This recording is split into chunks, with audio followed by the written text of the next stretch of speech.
Hey, what's up guys? Only 5 days left until Halo 4. I haven't been this excited about a game since before Halo 3, but since then, there's been a lot of changes, and Halo 4 is going to be one in its own, and for this video I'm going to be going over loadouts, and I'm going to be covering everything.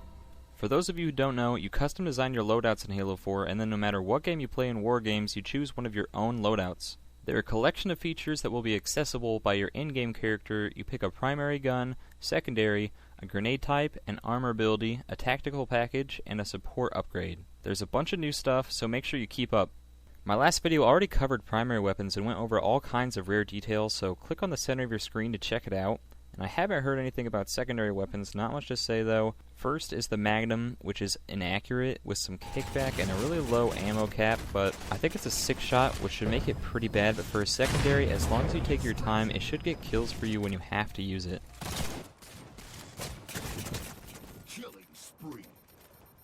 The Plasma Pistol is one of the few guns that's been around since Halo CE. Any gun returning from past Halos is a good thing to me. I have no idea how it will be though, but I hope its single fire is powerful and its charge doesn't track very well. It's great for anti-vehicle no matter what. I personally always get a kick out of disabling vehicles, but if this gun is an option as a secondary in your loadouts, it better compete with the other secondaries, but still not be something you can use in a cheap way all the time either.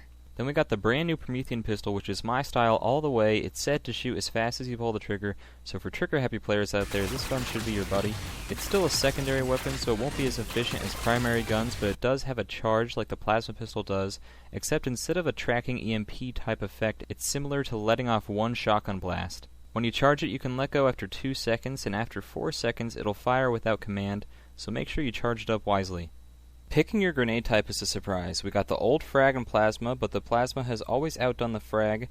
I'm guessing they weakened the plasma just a tad for balance, then to make it messy they added a very strange grenade called the pulse grenade. And as you see here, it slowly damages you with a circle of light, then after a few moments anyone in the circle will experience instant death.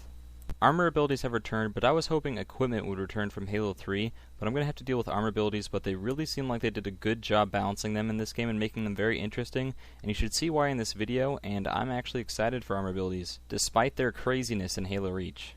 First, you can already see we got Promethean Vision, which allows you to see through walls. One thing about Promethean Vision, though, is a lot of people think it's going to be overpowered. I don't think it's going to be overpowered because radar already lets you see people close up, and you can see someone if they're already around a corner, so you don't even need to see through walls a lot of the time, but it will help you in some spots where you can't see out of radar, and even in spots where you can see through your radar, it will help. One thing though is that it's definitely going to be a camping stopper, so if someone's camping around the corner with a shotgun, you're going to be able to see that they're there just with your Promethean Vision and throw a grenade around the corner and get them before they even expect for you to know they're there.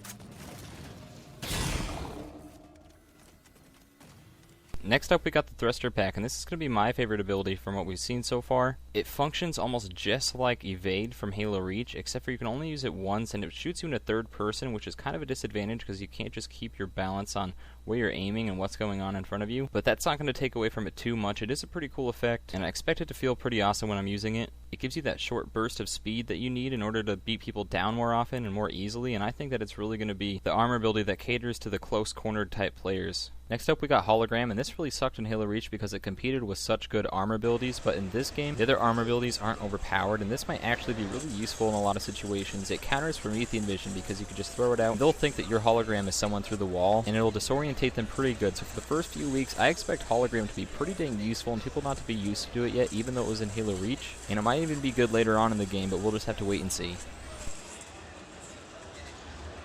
Now we got the Jetpack, and this one is a big deal because it was such a beast in Halo Reach and it really ruined map design a lot of the time, and you could use it for so long and repeatedly and boost it so quickly. And here you can see how you float up close to Reach's Jetpack, but take a look at how fast the ability gets depleted and how you can't use it all at once because once you let go it stops for a while. Now take a look at Reach's Jetpack and directly compare them.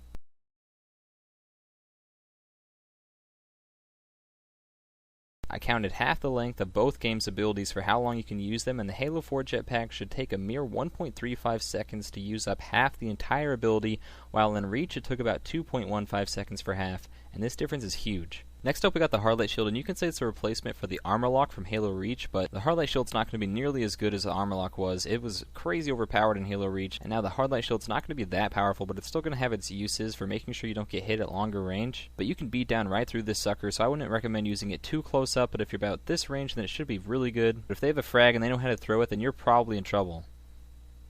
There are a lot of armor abilities in Halo 4, and next up is another return from Halo Reach, Active Camouflage, and it's not going to be that good when you're moving around, but when you stay still, you're going to be pretty dang invisible, and it's also going to jam the radar, and I don't know how useful this is going to be, but with how many armor abilities there is in Halo 4, I can see this being a real surprise sometimes, and really throw players off their game. And with all this stuff going on, I think it's going to be pretty cool that Active Camouflage and all these other things are in there all at the same time in one game. But definitely one questionable armor ability is going to be Autosentry, because how can you have a sentry in Halo helping you kill the enemy? That just doesn't seem fair if it's an armor ability and you can just use it all the time. So I'm guessing it's going to be really weak, like really weak in Halo 4, and it's not going to be that useful at all. But maybe if you put it down, maybe over time it's going to help you enough to where it's actually balanced and it makes sense to use it sometimes, but not a lot of the time. Now, kind of a return, but not really, is Regeneration Field, and if you can remember back to Halo 3, they had that equipment that regened you really quickly, and that's not how it's going to be in Halo 4, because now that it's an armor ability, you can use it at any time, so it's not going to be that good at all, but it's really going to help you and your teammates heal together. If you're playing something like Dominion, then you can just throw that down, and you and all your teammates can just sit in that bubble and slowly heal, and it's also going to push your enemies back when you unleash it, and that can be kind of useful, but not useful enough to where you use it on the aggressive side. It's going to be a defensive armor ability, and it's not going to be that good, so make sure you use it wisely. Now I get to the fun stuff that a lot of you probably don't think is too fun yet. Something completely new, tactical packages. These are a collection of perquisites for you to choose, which means they will improve your character's capability in battle in a discrete and specific way. Starting off with mobility, probably my favorite of them all, this is going to make it so you can sprint as long as you want. Yeah, as long as you want, so you will have infinite sprint. The reason why this isn't overpowered is because you can already sprint for long enough most of the time, and sprint in Halo 4 doesn't increase your speed as much as Reach's sprint did. I think it was the right move to make sprint an automatic ability and not an armor ability. Leave a comment on your opinion on sprint in Halo 4 and what you think of mobility. Second is shielding, which makes you recharge your shields faster.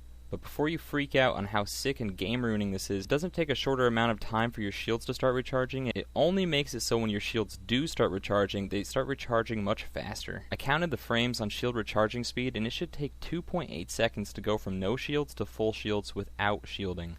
I'm guessing shielding will cut that time about in half. Resupply lets you pick grenades off of all the dead bodies. This implies that you can't pick up grenades automatically anymore, and you have to choose this tactical package if you want those nades. And knowing as to how many dead bodies will be lying around, I'll probably have this on one of my loadouts. AA efficiency makes your armor abilities regenerate faster. I'm hoping this won't be a big deal. Armor ability spam really has the potential to put a dent in gameplay. Grenadier will make you start with 3 grenades instead of 2. I don't think this is true, but it's possible that plasma grenades haven't been nerfed, and you only start with 1 of them instead of 2 for balance. I doubt it, but if that happens, this will be crazy good. Firepower is going to replace your secondary weapon with a primary weapon, so if you don't like your options, you can get a better gun. This is good, but don't overuse it. There's a lot of good tactical packages, and having a second primary weapon is going to be useless in a lot of lives. Fast Track makes you rank up faster. To me, this is silly, but some people just love to rank up. I might even use this if I just want to rank up to get customizations, which I don't have the time to go over quite yet. Requisition is going to give you a second option for your ordnance, so if you don't like your first group of options, you can switch to a second. Last in tactical packages is Wheelman, and this is going to make it so your vehicles last longer while you're in them, and so that the plasma pistol doesn't weaken you as long.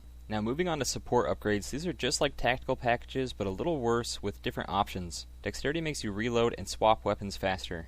Ammo makes you start out with more ammo, and when you get an ordnance drop, you'll start with more ammo with whatever you get, so if you love the sniper, when you drop a sniper, by that ordnance chance, you'll have more ammo to play with. Sensor will slightly increase the radius of your radar and make it more sensitive. I hope this isn't good enough where I think twice to use it. I like my radar at 25 meters. Awareness will keep up your radar when you're zoomed in. This is very useful, and when using a precision primary weapon, this is going to save your butt a lot of the time, and you'll get assassinated a lot less. Explosives gives your grenades a little bit bigger blast radius and will decrease incoming damage. 343 said that they really spent time balancing this, so don't expect it to be overpowered or even that useful, but I'll probably use it anyway. Ordinance Drops gives you more frequent Ordinance Drops, so you get more for doing less. Stability will have your aim not be impacted by enemy fire, so your cursor is going to stay still while getting shot. Gunner is going to allow you to jump on those turrets and fire without overheating too quickly and move quicker while you have a detached turret. Nemesis will display the direction of the last person who killed you for a short amount of time, and if you stole your ordnance, you'll get an even better one. And lastly, Drop Recon will show you when and where ordnance drops are coming on the map before everyone else, so if you are power weapon hungry and want to get them before the enemy does, use Mobility and Drop Recon to rush all the weapons you can. That's everything in your Halo 4 loadout. I gotta note that my first 3 videos got me only 50 subscribes over a week of time, and my last video got me 200 subscribes in one day. That is huge for someone just starting out, and it's awesome to see so much support so fast. I'll be making an in-depth video for each of almost all or all the weapons in Halo 4 after release, and I'm trying to put together a group strictly for forging, so if you are planning on making some quality maps or just want to playtest some maps with people, be sure to go to my group's Facebook page in the description and click like. You can post your map on the channel. I'll check it out along with many others as long as it's good. Give your maps a chance to get out there. I want to make a place where everyone can go to play with random people doing fun random games on random sweet maps.